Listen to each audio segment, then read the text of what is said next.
Good morning, welcome to Bavaric Mitsubishi. I'm Mark and I'm going to take you for a walk around our 2008 Holden Captiva LX 7-seat wagon today.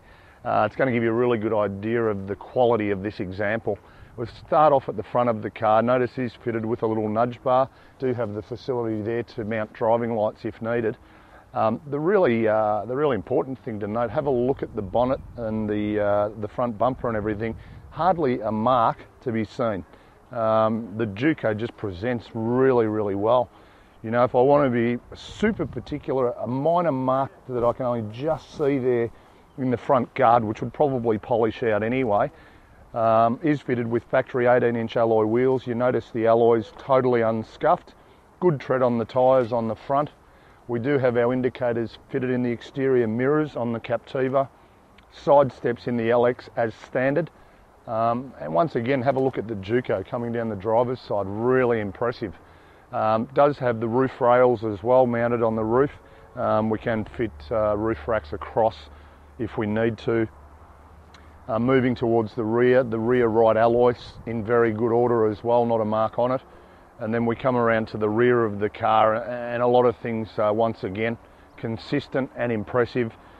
Scuff plate on the rear bumper bar. A minor touch-up or two just on the edge of the bar there. Is fitted with colour-coded reverse sensors. We do also have the tow pack. The Captiva is 2-ton towing. And once again, presents, if I want to be critical, okay, the little minor mark there on the left-hand corner of the rear bar. But yeah, I'm being fairly picky, which we do. As we come around to the passenger side now, once again, alloy wheels, left-hand rear alloy wheel unmarked as well. If you're going to see any marks on alloys, you'd expect it on the passenger side, but no, these are in really good order.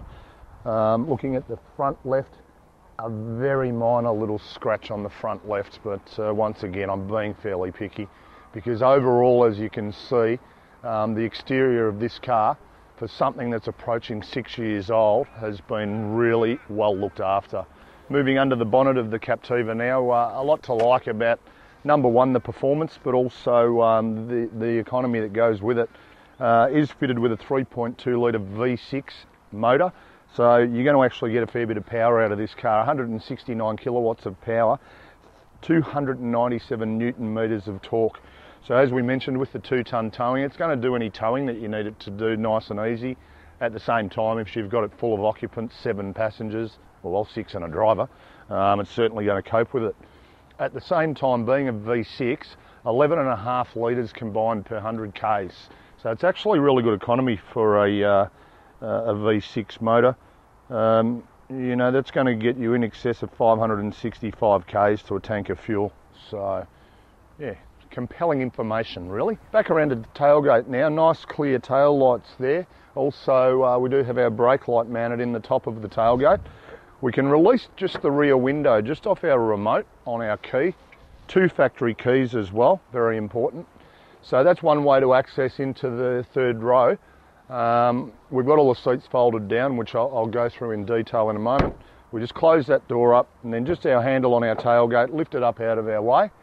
You know, it comes up fairly high out of our way, about 6 foot opening there when it is up. I would be thinking the previous owner probably didn't utilise third row seats very often because they did opt for the factory carpet cargo mat.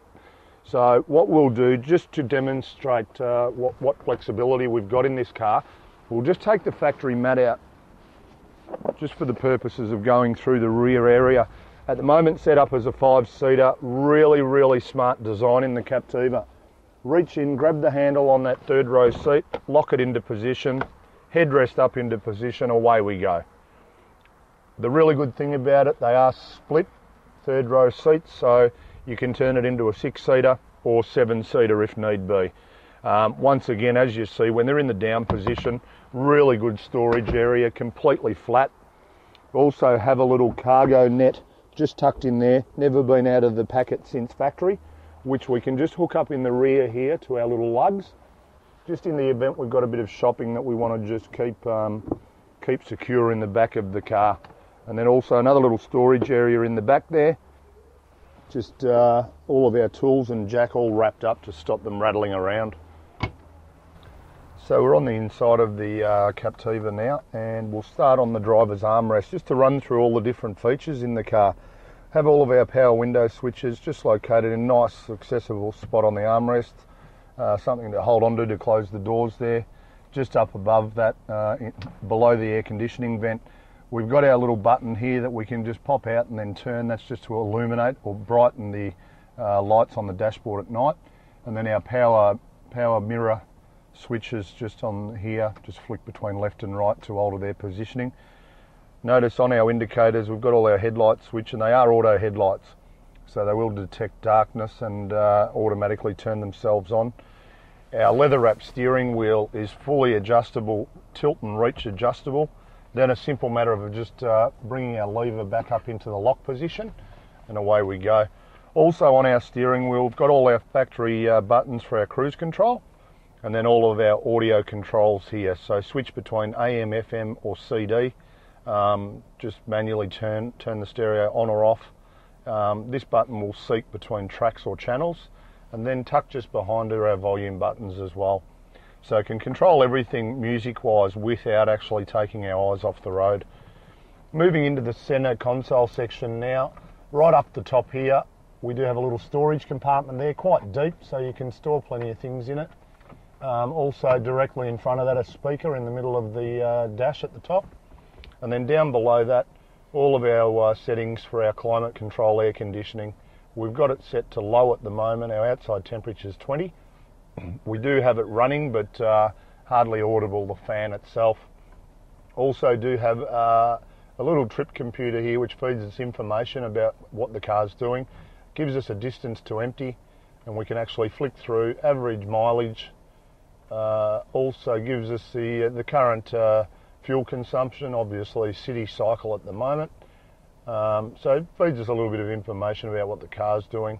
Then directly below, another little storage compartment there as well, quite deep, so we can store a little bit of stuff in there too. And then we have our digital clock, downhill traction descent control, hazard lights, a manual button for turning traction control off, and just an indication of the passenger airbag. Below that we've got our 6-stack in-dash CD player with MP3 compatibility. Gives us everything there on our digital readout. Obviously all of our different presets for our radio stations as well. But as I mentioned, we can control all of that off our steering wheel itself. Directly below there, all our settings for our climate control aircon. So we just set our temperature as required, what mode we want to select as far as what vents are blowing cold or warm air, depending on the temperature. And then below that, 12 volt outlet, and then our T-bar. We can drive it as a normal drive, or we can bring it across into either sports or performance mode and just change manually through the gears by the stick, and the gear that you're in will be indicated on the dashboard. You do also have a winter mode in the actual transmission, just to give it that extra bit of traction during winter or when the roads are wet. Our handbrake, which tucks beautifully out of our way when it's in the off position. A couple of nice large drink holders down the bottom there. Pop our handbrake back on. And then we do have another little storage compartment there at the back of the console, or if we want to store some larger things, a much deeper one in there as well. One other function this does serve to do, we can slide that actual lid of the console forward just to make a more comfortable armrest for you when you're driving on long trips and things. You notice quite a lot of leather as we move through, and now we move on to all the seating in the Captiva. Full leather interior. So your front, second row and third row seats, all full leather. And you even have some small infills in your doors that are leather as well. So, you know, just adding a little bit of luxury to the car. And the other really important thing that we'll chat about whilst we're inside the car is safety. The car is fitted with front, side and curtain airbags. So you can rest assured that all of our passengers or occupants in the car are extremely safe as well. Gives you a really good idea of, you know, the inside and the outside of this car just present that well. And a lot of the reason they do is because of this. We move to the service history now, and this vehicle has been serviced beautifully so far in its life. All of our intermediate services are stamped in our books. all the way through, right up to our current service, which was July this year at 78,000 Ks. Car's only done 83,000 Ks, and we've even gone to the extent of doing an intermediate service on the car as well. So rest assured, having a look at those books, this car's been beautifully maintained so far in its life. So just a few things we'll touch on in summary. 3.2 litre V6 motor, 169 kilowatts, 297 newton meters of torque, but still delivering you 11.5 litres combined per 100 Ks. It's going to do what you want it to do for a good sized family, but it's also going to deliver you the economy that you want at the same time. Fitted with all the airbags, just presents a really nice example of a Holden Captiva in this particular year. If you have any further questions, feel free to give us a call, 9907 0555. Thanks.